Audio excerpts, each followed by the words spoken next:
are unable to identify how the Father testifies.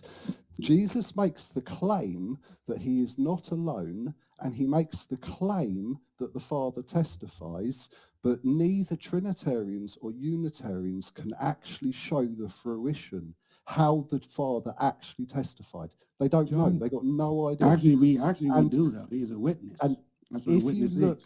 If you look at John 14:10, what Jesus says there is that the Father is inside of him, and it's not his words that he speaks, but that's the Father that speaks through him.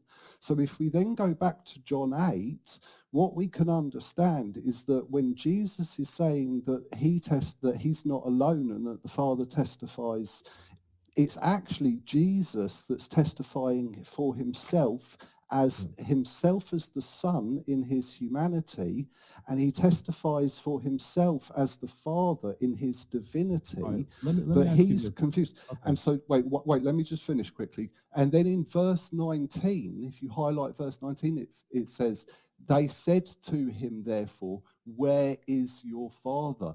They were unable to discern where the Father is because Jesus is the Father. And so they were confused about where the Father was, and they were left asking, where is the Father? But Jesus made the claim, and unless you can state that Jesus is the Father, you can't identify where the Father is in that verse. That's long, bro. Yeah. That's long. So let me ask you this. Is the Father a person? Yeah.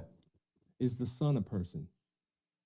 The Father, the Son's a person. He's the incarnation of the Father. Same Father as is the Son the same person as the Father? Yeah, the Son is the incarnation of the Father. So when Jesus says, I'm ascending to my Father, is he ascending to himself? Yes, he's returning to spirit. You've just made his spirit and flesh.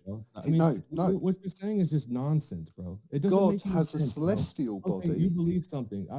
People believe a lot of things. Some people believe that boys can be girls, but I don't care, bro. Prove it. Hey, Steve, I'll let you respond to Andrew real quick, and then we're gonna move on to the next panel. Yeah, that's sort of. Well, I mean, hold on one second. Hold on, Steve. I'll let you respond. I think the next person is with the green background, with the green screen in the background. That's Albert. Right, so, all right, go ahead, Steve.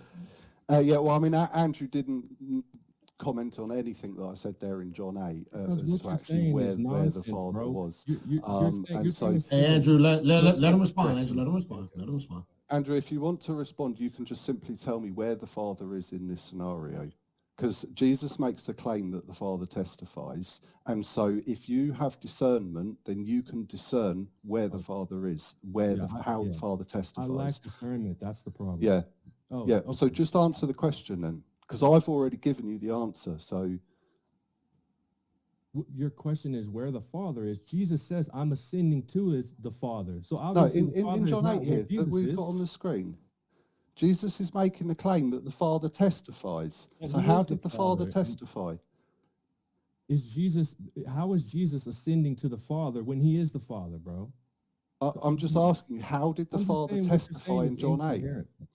The Father is a celestial being that's up in the heavens, and Jesus is his terrestrial avatar. He has a terrestrial body, a celestial body. He's one person. I'm asking you where the Father is in John 8, and you don't seem to be able to answer. So I'll leave it at that, Marlon. Thank you for letting me on. It's a shame Andrew can't answer the question.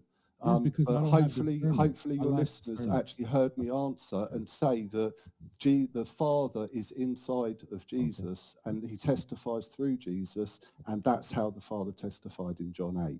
But the Pharisees were unable to discern where the Father was in the scenario. So thank you. Have a good one, guys. Thank you, Steve. Thank you for coming up, Steve. I appreciate you, man. That's all right. All right. So we have